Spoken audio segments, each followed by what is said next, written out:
Welcome to Cook 30. I'm Jeremy Dixon from the Revive Cafes in Auckland, New Zealand. It also wrote the Revive Cafe cookbooks.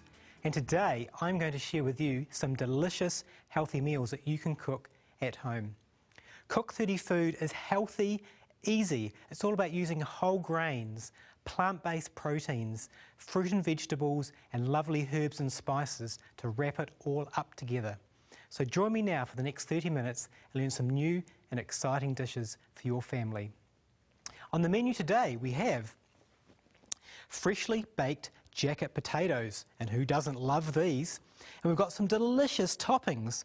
We have creamy Thai mushrooms with 3 types of mushrooms. We have a Tuscan lentil and tomato stew, fresh vegetables with hummus, and to finish it off, an amazing mango chia glass with cashew cream.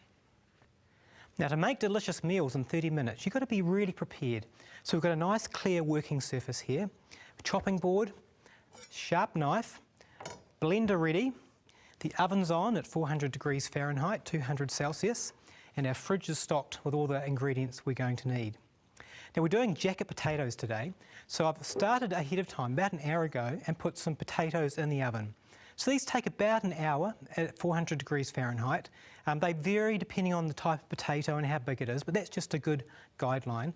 So it might be something you want to do before when you get home from work, put the potatoes on and you can come and do the toppings later. Or what we do sometimes at home is we set the oven. So the oven will come on, start the potatoes going automatically, so that when we arrive home, they're ready to go. So they're in there, they've probably got another 20 minutes to go before they're ready. So we're going to start on the dessert now, which is a chia mango glass, which is really, really delicious. So the first ingredient is mangoes. Now we're going to use frozen mangoes because they're really easily available and you can have them in your freezer any time. So we're going to throw them in the blender. You can also use a stick blender if you don't have a blender. So we need 2 cups of frozen mango, just about 1.5 cups. About 2 cups there. We're going to throw in some cashew nuts, and this gives us a really nice creaminess. So we're going to go about 1/4 cup of cashews. Put an extra if you want. We're going to have 1 1/4 cups of water.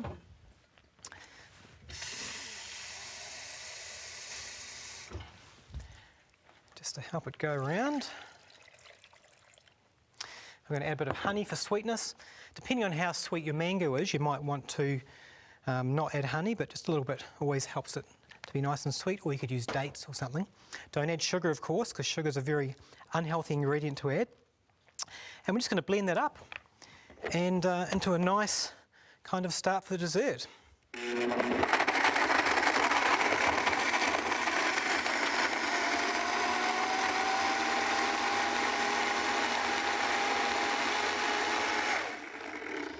Just going to add a little bit more water because we want it to be slightly liquid. Probably went overboard on the mango. Just give us another blend up.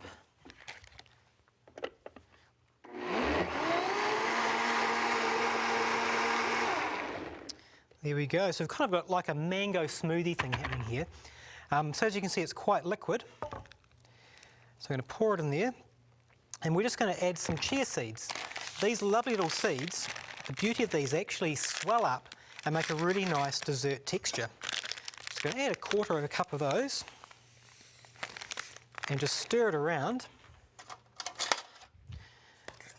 And this mixture here,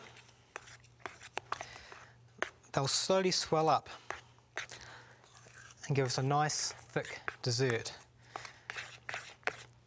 And we'll present them in some lovely glasses with some cashew cream. So they take probably around about half an hour to swell up, so we'll leave them in there and we'll put them in the refrigerator and come back near the end of the program and they'll be ready to serve into glasses. And now we move on to the exciting part, and that's all these delicious toppings that we're going to put on our lovely jacket potato. So the first one is Tuscan lentils.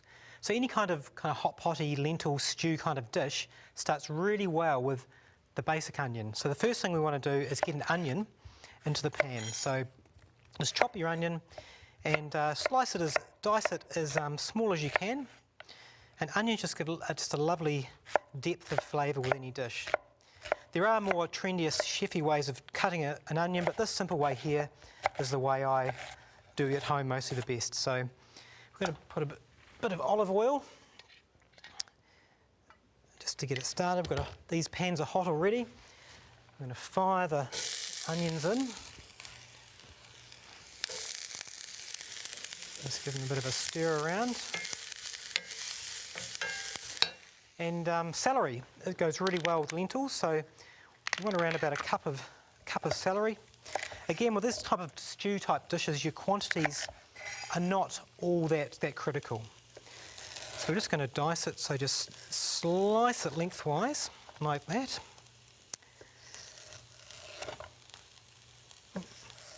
A dirty bit, get rid of that. So do that, and you want to economise on all your cutting. So we've got our long bits here, and then we're just going to slide the knife through like that. And when you're chopping, you want to be sliding the knife. When the knife goes down, it's a lot more work, so you want to let your blade do the work and slice through whatever item you're cutting like that. And you kind of want to rock it back and forth from the front to the back. It makes the experience far more pleasant and safer as well. So we'll just stir that around, and they'll take a few minutes to brown up. Garlic's really important as well for these type of dishes. So with garlic, just get your garlic press. If you get a really good strong garlic press, you don't need to take the skin off your garlic. So we've got 2 good cloves there, straight in the garlic press. We're just going to squeeze it in like that. Isn't that a great time-saving trick? It smells really, the smell of fresh onions and garlic cooking is just beautiful. So that's underway for the lentils. So we're going to do a similar thing to start with the mushrooms. We're going to put some onions in. So a little bit of olive oil. And we're going to do another onion. And some more garlic as well. So these are the 2 hot items we're going to have over our jacket potato.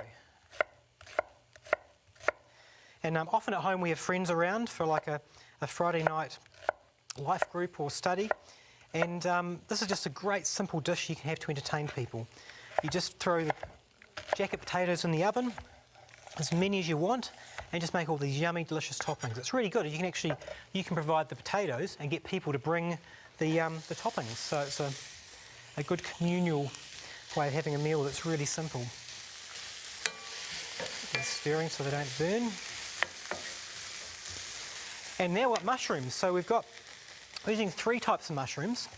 And normally I don't go for pre-chopped stuff at the supermarket, but the ones I saw this week were actually really, really good. So I thought, well, why not save some time? I have to cook these meals in 30 minutes, so it's always a struggle to find time-saving techniques. So these have come nice and chopped already. So we're just going to put these in with the onions. So probably around about 2 cups per mushroom. So these are just normal, average button mushrooms.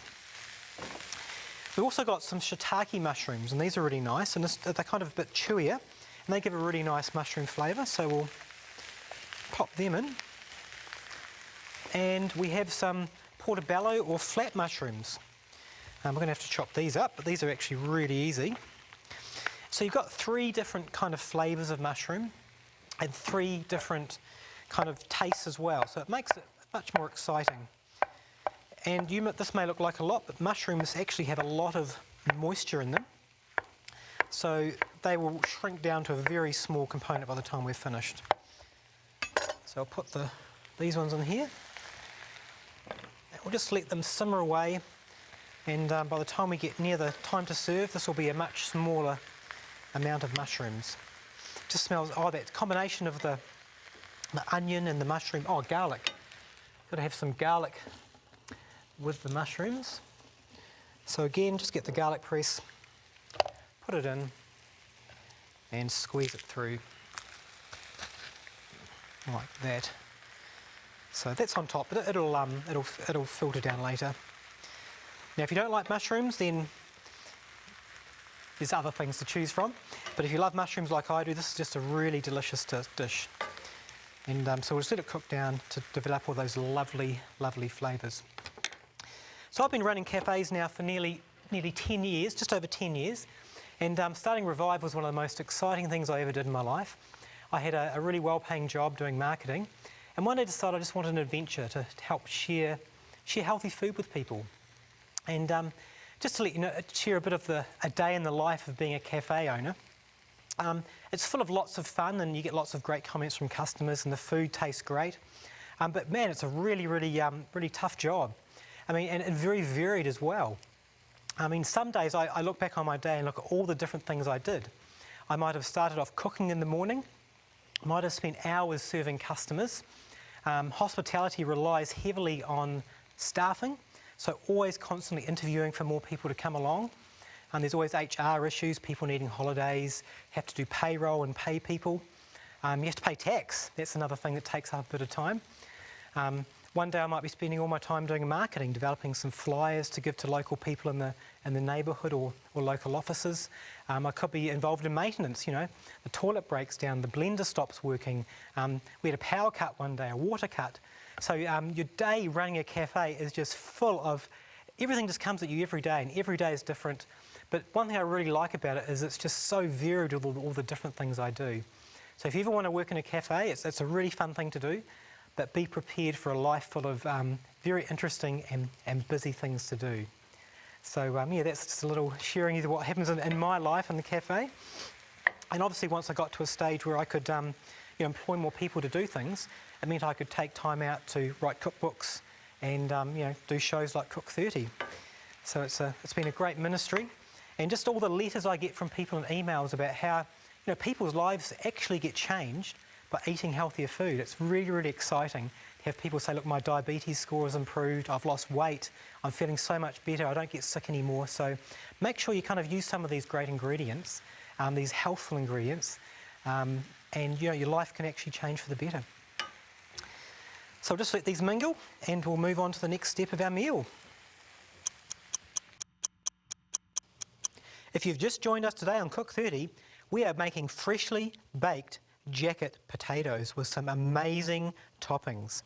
We have creamy thyme mushrooms, a Tuscan lentil and tomato stew, a nutty seedy slaw, some fresh vegetables and hummus, and to finish it off, a delicious mango chia glass with cashew cream. Okay, let's crack on with the lentils. So the onions and the celery are now nicely soft and caramelising. So we're going to add some more ingredients. So we're going to add some red lentils. Red lentils are your friend. They are so quick cooking. Under 15 minutes, you can cook red lentils, and they're delicious, healthy protein, plant-based. They're amazing. So we're going to put in around a half a cup of red lentils. You don't need many, they'll swell up.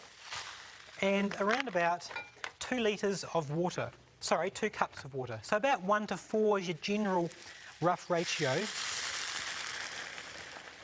That's about 2 cups. And they will they're really good little lentils, they really taste nice, and that's a nice taste. So red lentils are something you always want to have in your pantry. So that'll keep cooking away there. We're going to add a can of diced tomatoes, because it's a tomatoey type stew, we want to do that. So we'll just pour some of them in. Stir that around. We're going to add some honey, just about a tablespoon. Whenever you're using tomatoes are quite kind of bittery, so you kind of need sweetening when you use tomatoes usually. And we're just going to let that, I've got tomato paste. So tomato paste just adds a nice thickness and a really strong tomato flavour. If I can get the can opener to work. We'll just open that. And we want 2 tablespoons of tomato paste. Now if you get tomato paste, you can actually store it in the freezer really well. So we'll put our 2 tablespoons in. And after that, this will store in the refrigerator. You can put in ice cube blocks, or just put them into a plastic bag. It's a good way to store tomato paste because you don't need much, and it's obviously cheaper to buy in bigger in bulk. Give it a little bit of a stir around. So we'll bring that up to heat. We'll just turn the gas up a bit, and that'll start bubbling. We'll turn it back down again, and within about 10 to 15 minutes, these lentils will become nice and soft and creamy. Alrighty, the mushrooms are coming along, look at that. They're reducing down and they smell fantastic. We're going to add thyme to these, but we're going to add fresh thyme, so we're going to add at the end. I might just turn those down a little bit, so they're getting nearly ready. And the different textures will be really, really lovely with those. So, the coleslaw. When I grew up, coleslaws were really boring. I really hated them. That's because the ones I had generally used mostly white cabbage, which is probably not the nicest of cabbages. So I'm just going to make just a quick coleslaw. Often I'll make a coleslaw in the food processor. We've got a machine that can then slice and grate, but we don't really need much for this, so I'm just going to make it by hand. So we're just going to slice off a little half moon of cabbage. And you don't need much, and we're just going to slice it really thinly. So just, again, we're rocking the knife back and forth like that. And if you've got a good sharp knife, it's nice and safe. If you don't, they can slide off, so be careful if you've got a blunt knife. Just as thin as you can. And again, if you're making coleslaw for a lot of people, you make sure you use the food processor and all the attachments. I'm just going to go through in half this one here. And we're just going to serve it up on this little wooden platter. Mix as we go. And to save dishes, I'm not going to use a separate bowl. Just got a carrot here. Now I come from New Zealand where the carrots are massive, and this is the first time in the States I've actually found a large carrot. So I was quite impressed when I found this one. Look at that. Americans normally do things big, but except their carrots, so I was quite excited. So I'm just going to just grate this. You probably only need half of this carrot, and I'm not using a food processor because it's going to use too many dishes. That's all we need. Sprinkle that across there. Going to use a little bit of baby spinach just to add a little bit of greenness to it. I'm just going to chop this up as well briefly, just to give a bit of greenness.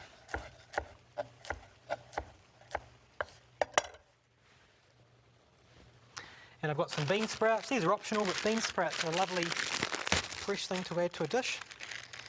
They kind of just add a little interesting bit of texture. As you can see, we're creating a coleslaw that's not your just normal white cabbage and carrot. Now herbs are probably the thing that will improve your cooking the most. So I've got some mint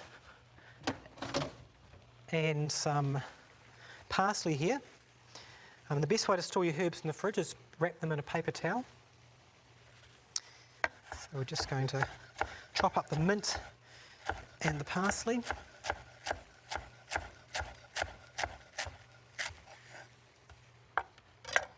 And throw it on there like that. And that's all the main ingredients. And we're just going to make a little dressing now.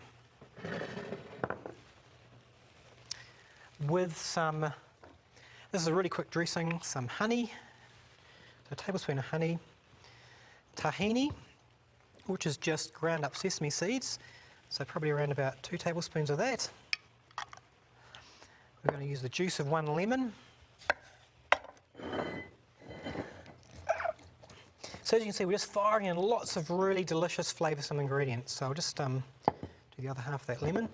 You generally get about a tablespoon of lemon juice per half, so that should be around about 2 tablespoons. So I'll just pour that through my fingers to get the lemon pips out. Oops, one naughty one jumped in. Okay, a little bit of salt. And then we just stir this up. That's all the ingredients. And just keep stirring and you'll get a lovely dressing.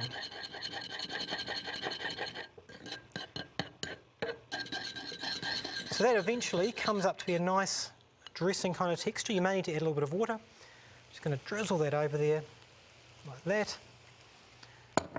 Mix it around. All those flavours, those spices, those herbs and all the vegetables that just make a lovely quick coleslaw that is just more than your average kind of simple coleslaw you might find at the supermarket. And to top it off, we're going to just make it even more interesting, just with some nuts. So just a few pumpkin seeds, fennel seeds, add just an amazing kind of an aniseedy kind of flavour. So they'll just, when you're eating this, you'll just kind of, there's little bursts of flavour. Some sesame seeds and some sunflower seeds. And coleslaw goes really awesome on baked potatoes, so that's just a great fresh addition to have. Now my favourite part of this mushroom dish is making this cashew cream. So as you can see, these mushrooms are just lovely, and look at that, they've shrunk down, they're really flavoursome, and they are just amazing mushrooms with those 3 types of mushrooms there. So we want to make them slightly creamy, so we're going to make a little cashew cream. Basically just cashew nuts, so probably around about half a cup, quarter to half a cup. And going to add a little bit of water, probably around about half a cup. And just blend it up. Let's see how this goes. Now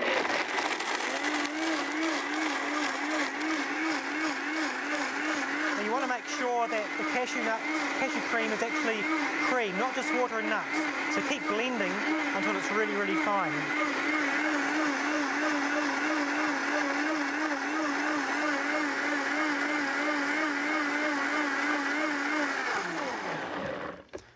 I think that's looking really good. So basically we're going to pour this cream in here with the mushrooms, as simple as that. Look at that. Now we're going to reserve a little bit of this for the dessert, so don't pour it all out. So you probably run about half to 3/4 of a cup.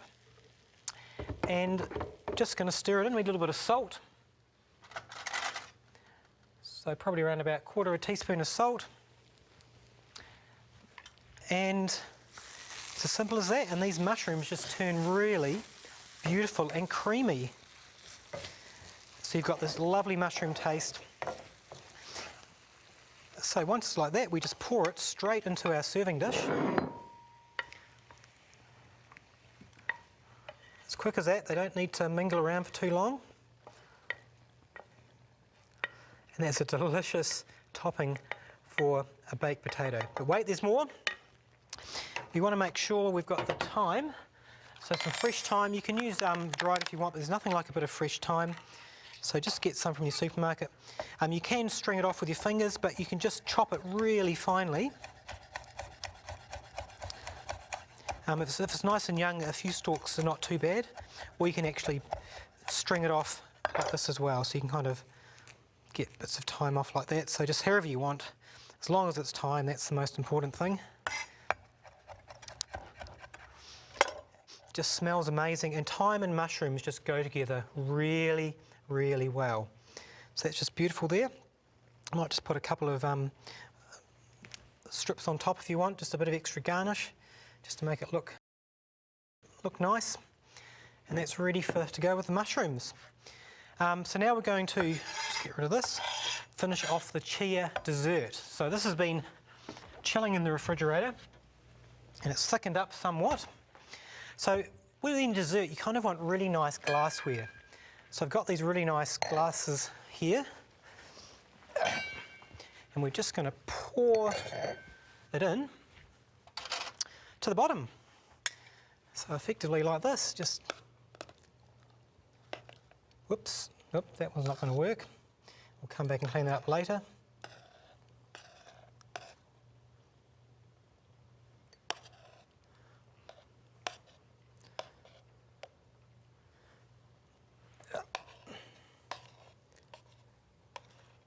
There we go. And on top, we're going to add some of our cashew cream, just a little squiggle.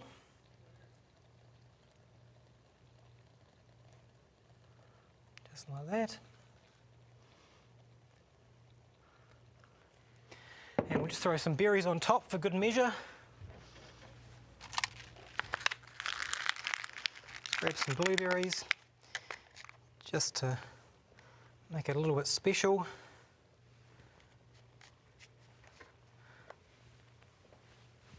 And I'll grab some mint off here.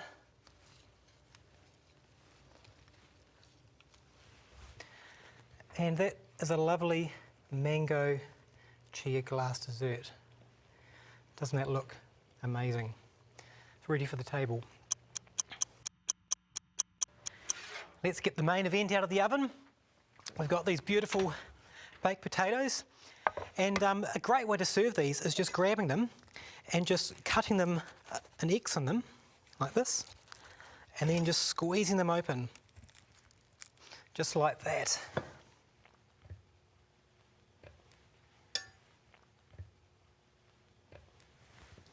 There we go. So during the break I've got some beautiful tomatoes and cucumber, and I'll chop those up as well, and they'll go deliciously as well with these potatoes. And now for the exciting part. We're going to put it all together. So grab your potato, spread it out on your plate. We're going to add some of these delicious lentils. We're going to add some mushroom.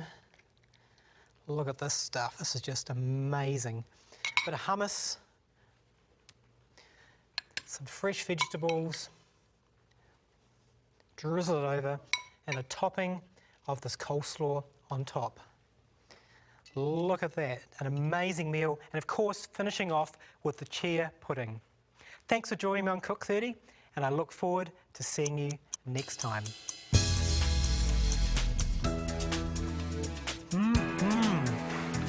This is amazing.